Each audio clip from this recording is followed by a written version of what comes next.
नमस्कार। आज के इस एक्सप्लेनर में आपका स्वागत है। क्या आपने कभी सोचा है कि घर में बिखरे हुए सामान को हटाना किसी पहाड़ पर चढ़ने जैसा क्यों लगता है? ये सिर्फ बिखराव या आलस की बात नहीं है।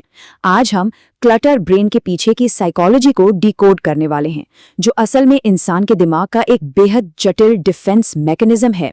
तो चलिए इस दिलचस्प पहेली को एक साथ सुलझाते हैं। हम सबके घर में एक ऐसी रहस्यमयी दराज जरूर होती है ना? जहां सालों पुरानी मूवी की टिकटें, टूटे हुए गैजेट्स और अजीबोगरीब तारों के ऐसे गुच्छे पड़े होते हैं जिनके फोन शायद अब इस दुनिया में हैं ही नहीं।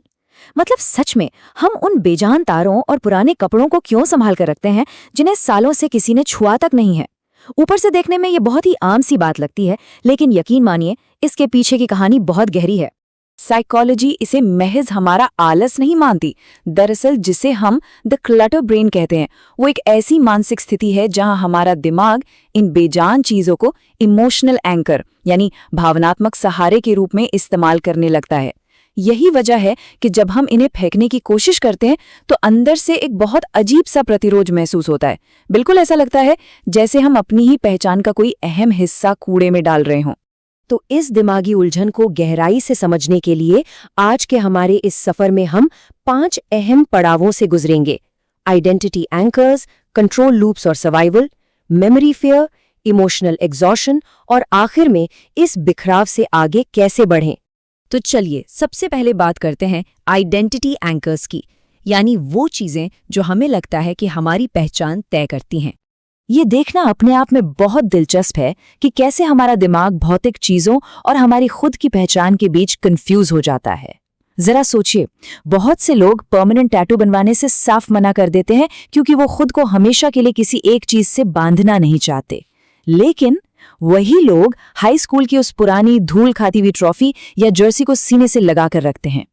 असल में दिमाग के लिए वो प्लास्टिक या कपड़ा सिर्फ एक वस्तु नहीं है, बल्कि वो आपके उस पुराने वर्जन का एक जीता जागता हिस्सा है जिसे आपका दिमाग अभी छोड़ने के लिए बिल्कुल भी तैयार नहीं है।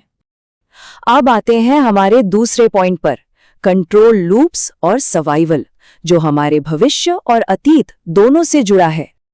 देखिए, हमारा दिमाग 2 बहुत ही अलग तरीकों से काम करता है। एक तरफ है कंट्रोल लूप, जो पूरी तरह से भविष्य की चिंताओं से चलता है। दिमाग कहता है, अरे शायद कल इसकी जरूरत पड़ जाए।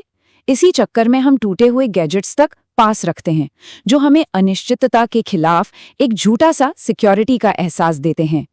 दूसरी तरफ हैं सर्वाइवल पैटर्न्स, जिनका सीधा कनेक्शन हमारे अतीत से है।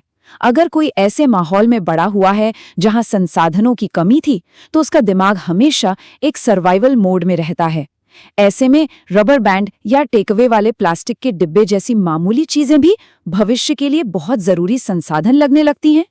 और यही वो वजह है जिससे इन चीजों से छुटकारा पाना एक बहुत बड़ा मानसिक बोझ बन जाता है। जब आप उस पुराने डिब्बे या तार को फेंकने की कोशिश करते हैं तो दिमाग इसे एक भारी बर्बादी के रूप में देखता है। अचानक से आपके अंदर एक गहरी घबराहट या गिल्ट पैदा होने लगता है।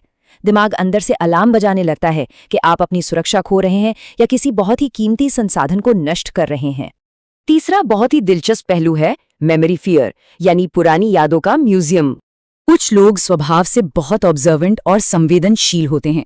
उनके लिए ये वस्तुएं महज बेजान चीजें नहीं होती, ये खास भावनाओं और पुरानी यादों को खोलने वाली चाबियां होती हैं। उनके अंदर एक सच्चा डर बसा होता है कि अगर ये चीज घर से बाहर चली गई तो उससे जुड़ा हुआ वो खास इमोशनल अनुभव और वो प्यारी सी याद हमेशा हमेशा के लिए डिलीट हो जाएगी। और इसी डर के चलते उनका घर धीरे धीरे अतीत का एक म्यूजियम बनने लगता है। हमारी लिस्ट में चौथा नंबर है इमोशनल एग्जॉस्शन, यानी जब आपके दिमाग का ईंधन ही खत्म हो जाए। कई बार ऐसा होता है कि किसी चीज को ना हटा पाने का कारण कोई पुरानी याद या डर नहीं होता, बल्कि हमारी दिमागी थकान होती है।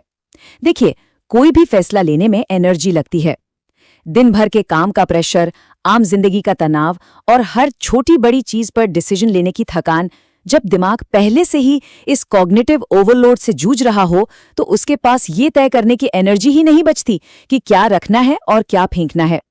ऐसे में कमरे के किसी कोने में उस सामान के ढेर को वैसे ही पड़े रहने देना उस मुश्किल फैसले को लेने से कहीं ज्यादा सुरक्षित और आसान लगता है। तो चलिए अब आते हैं आज के हमारे आखिरी और सबसे जरूरी हिस्से पर, इस क्लटर से आगे कैसे बढ़ें, इसका उपाय क्या है। इस थका देने वाली दिमागी उलझन से बाहर निकलने का सबसे प्रैक्टिकल तरीका है दिमाग में चल रहे उसी पुराने लूप को तोड़ देना। और ये सिर्फ बैठकर सोचने से नहीं होगा। इसके लिए एक छोटा सा बाहरी कदम उठाना जरूरी है। पूरे कमरे को एक साथ साफ करने का भारी भरकम पहाड़ मत उठाइए, बस एक छोटी सी शेल्फ या एक छोटा सा दराज साफ कीजिए। ये एक छोटा सा फिजिकल एक्शन उस मेंटल ब्लॉक को तोड़ने में कमाल का काम करता है और आपके लिए एक नई शुरुआत का रास्ता खोल देता है। आज के इस एक्सप्लेनर को खत्म करने से पहले मैं आपके सामने एक सवाल छोड़ना चाहती हूँ। जरा सोचिए, क्या आपका ये घर उस इंसान के लिए बना है जो आज इसी वक्त यहाँ जी रहा है, या फिर आपके बीते हुए कल के उन सायों के लिए जो आप कभी हुआ करते थे? इस एक सवाल का जवाब ही इस क्लटर ब्रेन से आजादी की पहली चाबी है। अपना नजरिया बदलिए और आप देखेंगे कि आपका घर और दिमाग दोनों खुद ब खुद हल्के होने लगेंगे। आज की इस चर्चा में हमारे साथ जुड़ने के लिए आपका बहुत बहुत शुक्रिया।